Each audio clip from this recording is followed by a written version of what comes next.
You've spoke to me a little bit of Russian. Where does that come from? So your appreciation of Tolstoy, but also your ability to speak a bit of Russian. Where's that from?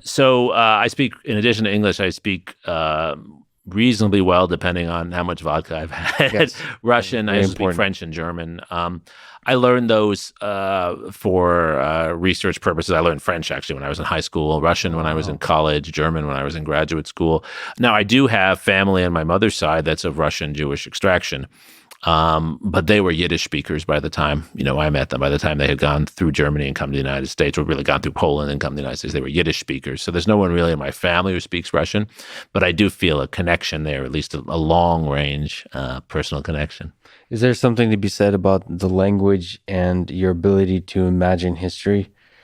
Sort of when you study these different countries, your ability to imagine what it was like to be a part of that culture, a part of that time. Yes, language is crucial to understanding a culture. And even if you learn the language as I have, you learning Russian and German and French, it's still not the same as also being a native speaker either, as you know. But I think language tells you a lot about mannerism, about assumptions. The very fact that English doesn't have a formal U, but Russian has a formal U, right? V versus T, right? German has a formal U, Z versus D, right?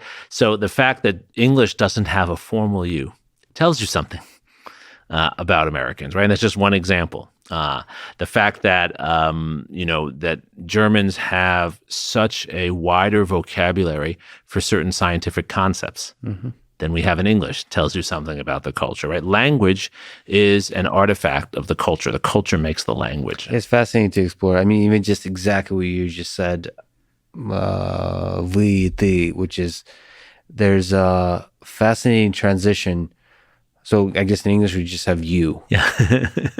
There's a fascinating transition that persists to this day is of formalism and politeness, where it's an initial kind of dance of interaction that's different methods of signaling respect, I guess. We don't, and language provides that, and in the English language, there's fewer tools to show that kind of respect, which has potentially positive or negative effects on, it flattens the society where like a teenager could talk to an older person and show like a deference to, but at the same time, it creates a certain kind of dynamic, a certain kind of society. And it's funny to think of just like those few words can have a ripple effect through the whole culture. And we don't have a history in the United States of aristocracy.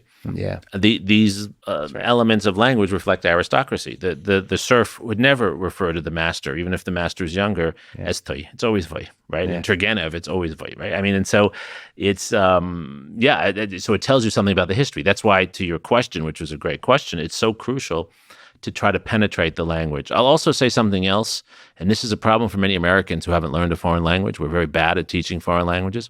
If you've never taught yourself a foreign language, you have closed yourself off to certain kinds of empathy because you have basically trained your brain to only look at the world one way. The very act of learning another language, I think, tells your brain that words and concepts don't translate one-to-one. This is the first thing you realize, right? We can say, these two words mean the same thing from two languages. They never mean exactly the same thing, right? Dos vidania is really not goodbye. Yes. Right?